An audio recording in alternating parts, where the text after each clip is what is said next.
शिक्षण पूर्ण झाल्यावर नोकरी करण्यासाठी मुंबई पुण्याला जावं लागतं. अहो, आपलं घरदार सुद्धा सोडावं लागतं.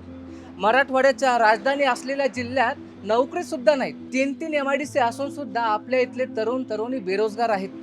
तसं पाहायला गेलं तर आपल्या जिल्ह्यामध्ये प्रत्येक गावात, शहरातल्या प्रत्येक चौकामध्ये, टपरीवर तुम्हाला बेरोजगारी दिसून येईल. सुरुवातीला वाटायचं की आपलाच दोष आहे म्हणून, पण नंतर लक्षात आलं की दोष हा आपला नाही तर इथल्या राज्यकर्त्यांचा आहे. इथल्या राज्यकर्त्यांनीच हा जिल्हा बेरोजगार ठेवला आणि तरुणांच्या हातात पक्षाचा झेंडा रोवला.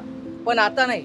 आता माझं मत माझ्या जिल्ह्यामध्ये, माझ्या गावामध्ये, माझ्या शहरामध्ये रोजगार निर्माण करणाऱ्यालाच जाणार. माझं मत जीवन राजपूत यांनाच जाणार.